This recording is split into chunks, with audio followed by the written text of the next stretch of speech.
പ്രിയപ്പെട്ടവരെ, ഇന്ന് യൂണിവേഴ്സൽ സ്റ്റുഡിയോയിൽ മിസ്റ്റർ നിഷാദ് 2009 യൂണിവേഴ്സലിൽ എൻജിനീയറിങ്ങിന് റിപ്പീറ്റ് ചെയ്ത് ബിടെക് കിട്ടി.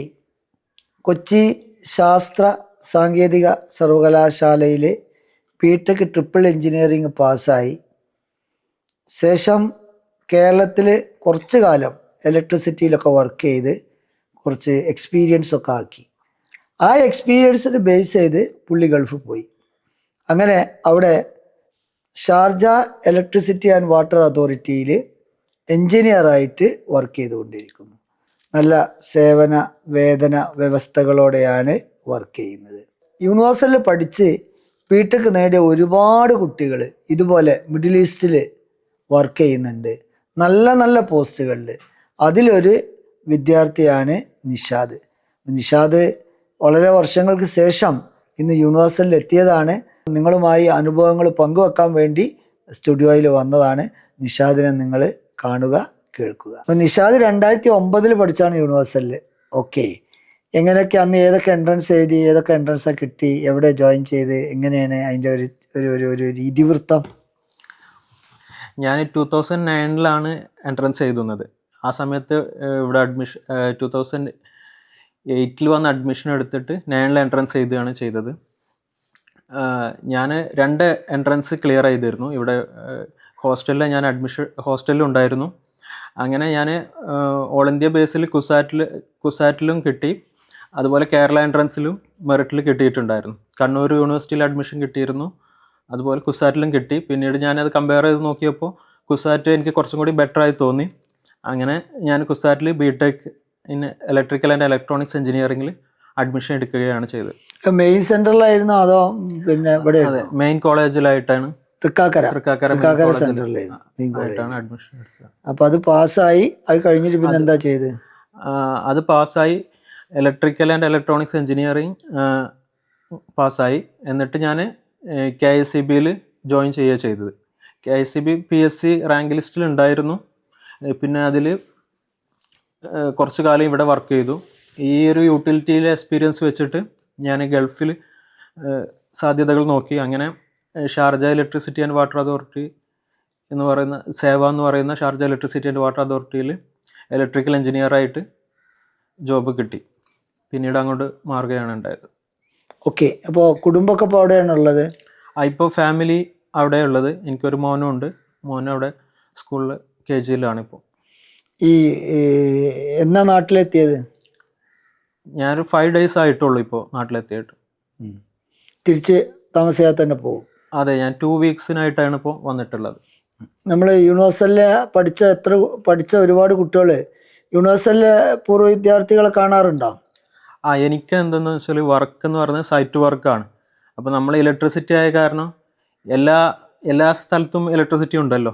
നമ്മളിപ്പോൾ എയർപോർട്ടായാലും മാളായാലും ഷെയ്ഖ് പാലസ് ആയാലും ഇതുപോലത്തെ അല്ലെങ്കിൽ ലേബർ ക്യാമ്പ്സ് ആയാലും ചെറിയ എല്ലാ സ്ഥലങ്ങളിലും നമ്മൾ കൂടിയ സ്ഥലങ്ങളും കുറഞ്ഞ സ്ഥലങ്ങളിലൊക്കെ നമ്മൾ പോകാറുള്ളതാണ്. അപ്പോൾ യൂണിവേഴ്സിറ്റിയിലെ പലവരെയും കാണാറുണ്ട്. നമ്മുടെ എൻജിനീയറിംഗ് മെഡിക്കൽ മേഖലയിലെ പല വിദ്യാർത്ഥികളും ഗൾഫിൽ നിന്നുള്ളത് യൂണിവേഴ്സലിൻ്റെ പ്രൊഡക്ട്സാണ്. അത് യൂണിവേഴ്സലിൻ്റെ ഒരു വലിയൊരു വിജയം തന്നെ നമുക്ക് പറയാം. ഞാനൊക്കെ ഹോസ്റ്റലിൽ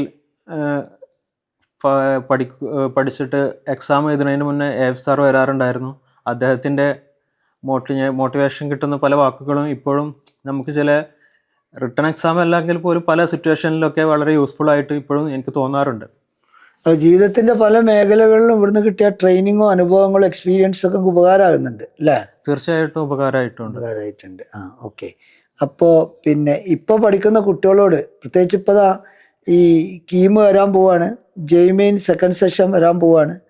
ഇപ്പോൾ എൻജിനീയറിങ്ങിന് റിപ്പീറ്റ് ചെയ്യുന്ന അല്ലെങ്കിൽ എൻജിനീയറിങ് എൻട്രൻസ് എഴുതാൻ പോകുന്ന കുട്ടികളോട് എന്താണ് നിഷാദിന് കൊടുക്കാനുള്ള ഒരു മെസ്സേജ്? എല്ലാവരും മാക്സിമം നല്ല രീതിയിൽ തന്നെ എക്സാം എഴുതാൻ നോക്കുക.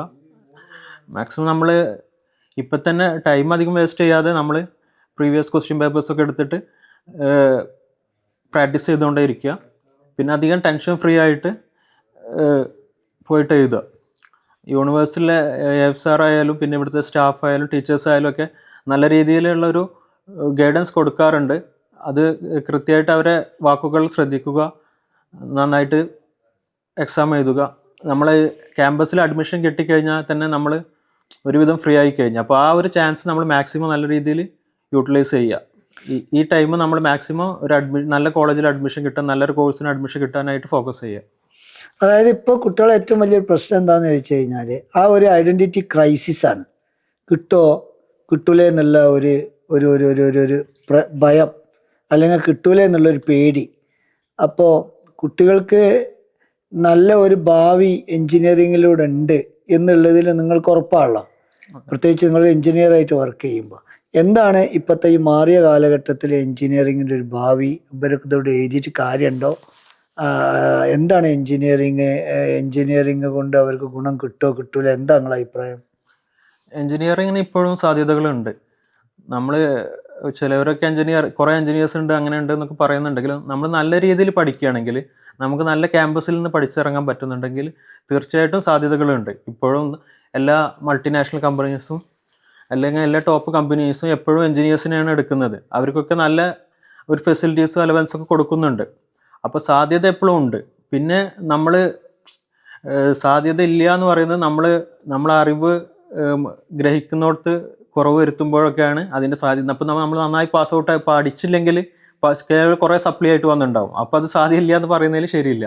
നമ്മൾ കൃത്യമായിട്ട് നമ്മുടെ കാര്യങ്ങൾ ക്ലിയറായി ചെയ്യുകയാണെങ്കിൽ നമുക്ക് തീർച്ചയായിട്ടും വിജയം കൈവരിക്കാൻ പറ്റുന്നതാണ്.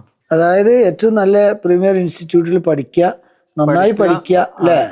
നമ്മൾ പുസ്തകത്തിലും അതിന് പുറത്തുള്ള ഒരു ടെക്നിക്കലായിട്ടുള്ള ഒരു ഐഡിയയും നമ്മൾ സോഷ്യലായിട്ടുള്ള കാര്യങ്ങൾ കുറച്ചൊരു ഐഡിയയും കൂടി ഉണ്ടാക്കി കഴിഞ്ഞാൽ നമുക്ക് തീർച്ചയായിട്ടും ഇൻ്റർവ്യൂസും അങ്ങനത്തെ കാര്യങ്ങളൊക്കെ കുറച്ചും കൂടി ക്ലിയർ ചെയ്യാൻ പറ്റുമെന്നാണ് ഞാൻ മനസ്സിലാക്കുന്നത്. നല്ല ഇൻസ്റ്റിറ്റ്യൂഷനിൽ, പ്രീമിയർ ഇൻസ്റ്റിറ്റ്യൂഷനിൽ പഠിക്കുമ്പോൾ തന്നെ നല്ല സ്കിൽഡ് ആവും. ആ സ്കില്ല് ഉപയോഗിക്കുക, അതനുസരിച്ച് കോൺഫിഡൻസ്, അതിനനുസരിച്ച് ജീവിതത്തിൽ മാറ്റങ്ങളൊക്കെ ഉണ്ടാക്കാൻ ശ്രമിക്കുക. അങ്ങനെ നമ്മൾ പടിപടിയായിട്ട് ഉയർന്നു പോകാൻ ശ്രമിക്കുമ്പോഴാണ് ഇതുപോലെ നിഷാദിനെ പോലൊക്കത്തെ പൂർവ്വ വിദ്യാർത്ഥികളൊക്കെ ആയും, അല്ലെങ്കിൽ നിഷാദിനെ പോലൊക്കത്തെ എഞ്ചിനീയർമാരൊക്കെ ഉണ്ടാകുന്നത്. ആരും ഒറ്റയടിക്ക് അല്ലെങ്കിൽ ഏറ്റവും ഉയരങ്ങളിൽ എത്തുന്നതല്ല, അത് പടിപടിയായിട്ട് എത്തലാണ്. അതിനു വേണ്ടിയിട്ട് നമ്മളെ കഴിവിൻ്റെ പരമാവധി ശ്രമിക്കുക. Now this is A time for the exam. അപ്പം നന്നായിട്ട് കഴിവിൻ്റെ പരമാവധി ആത്മവിശ്വാസത്തോടു കൂടി, ശുഭാപ്തി വിശ്വാസത്തോടു കൂടി പഠിക്കുക, പരീക്ഷ നേരിടുക. Then let us wait and see what is happening. അതായിരിക്കും ഏറ്റവും നന്നാവുക. അപ്പോൾ എന്തായാലും എനിക്ക് ഭയങ്കര സന്തോഷമുണ്ട്. നിഷാദ് എന്നെ ഇങ്ങോട്ട് വിളിച്ചു വന്നതാണ്. ഞാൻ ഇന്ന് വരുന്നുണ്ട് സാർ, എനിക്ക് കാണണമെന്ന് പറഞ്ഞ് വിളിച്ചു വന്നതാണ്.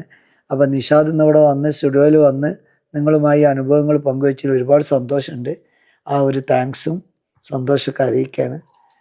അപ്പോൾ ഇനി എന്താണ് ലാസ്റ്റ് അവർക്ക് കൊടുക്കാനുള്ള ഒരു മെസ്സേജ്? ഇങ്ങനെ ഒരു വേദി പങ്കിടാൻ പറ്റിയതിലും സന്തോഷം അറിയിക്കുന്നു. ഞാൻ പ്രത്യേകം താങ്ക്സ് എൻ്റെ സൈഡിൽ നിന്നും അറിയിക്കുന്നു. എല്ലാവർക്കും എല്ലാ വിശ്വസും അറിയിക്കുന്നു. എന്തെങ്കിലും ആവശ്യങ്ങൾ ഇനി എന്നിലൂടെ വേണമെന്നുണ്ടെങ്കിൽ ക്യാമ്പസായിട്ട് കോർഡിനേറ്റ് ചെയ്തിട്ടോ അല്ലെങ്കിൽ എൻ്റെ നമ്പർ സാറെ കയ്യിൽ നിന്ന് കളക്ട് ചെയ്തിട്ടായിട്ട് ആർക്കെങ്കിലും ഏതെങ്കിലും തരത്തിൽ ഗൈഡൻസോ എന്തെങ്കിലും ഇൻഫർമേഷൻസോ അറിയണമെന്നുണ്ടെങ്കിലൊക്കെ ഇട്ട് കോൺടാക്റ്റ് ചെയ്യാം. എൻ്റെ സൈഡിൽ നിന്ന് എന്ത് ഹെൽപ്പ് വേണമെങ്കിലും ഉണ്ടാവുന്നതാണ്. Okay, thank you all.